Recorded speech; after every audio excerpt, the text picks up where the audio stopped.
So I will be using yellow and blue.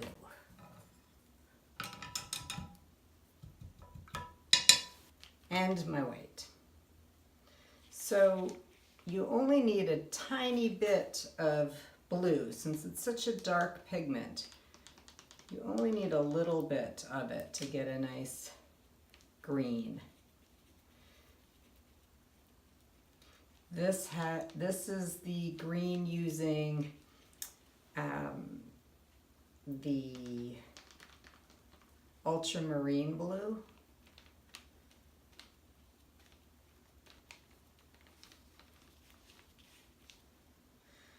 And I'll show you the green using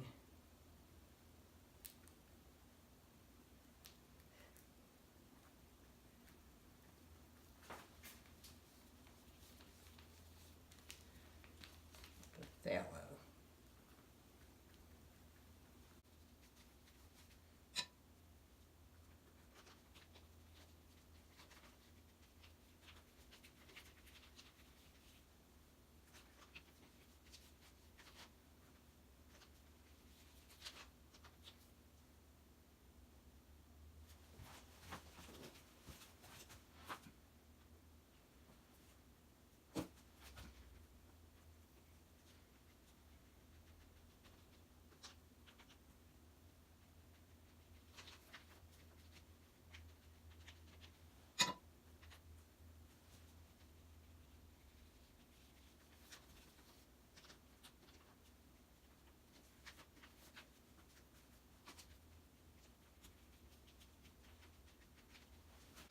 This is a pre-mixed green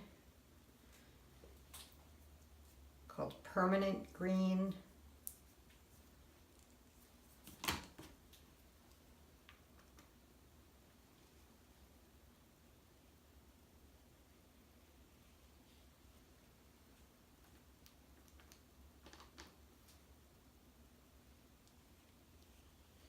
I'm practicing swirling my colors here.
And for the last sheet of paper, we're going to mix all these colors together.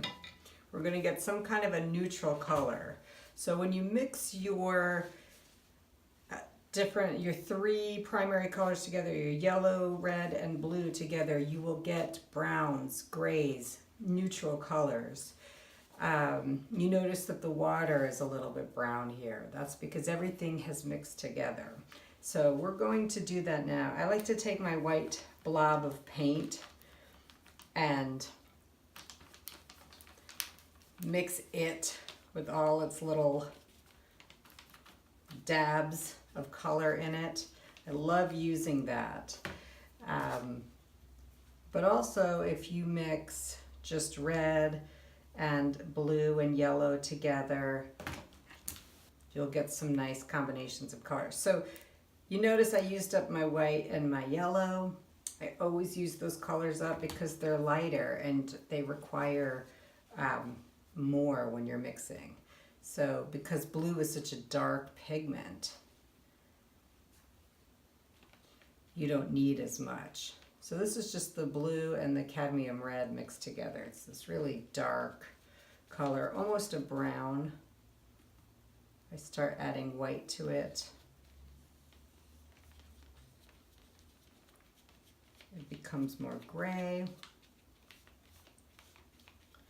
So if you mix a purple for yourself,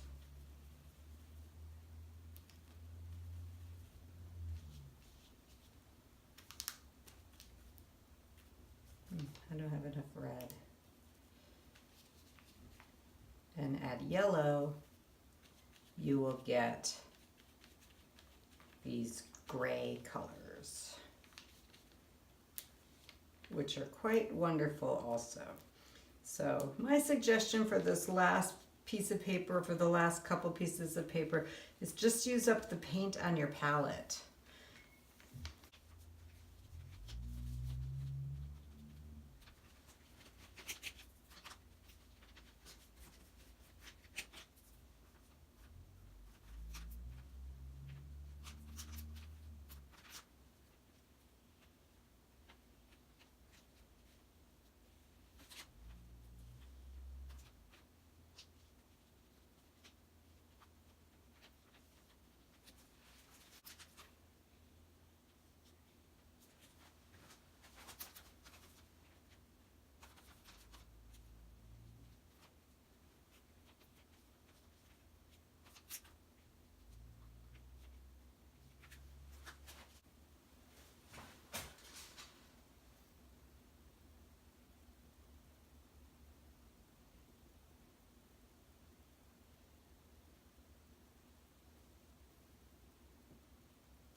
I'm using a fluid paint and I am dragging it through the wet paint that's underneath it.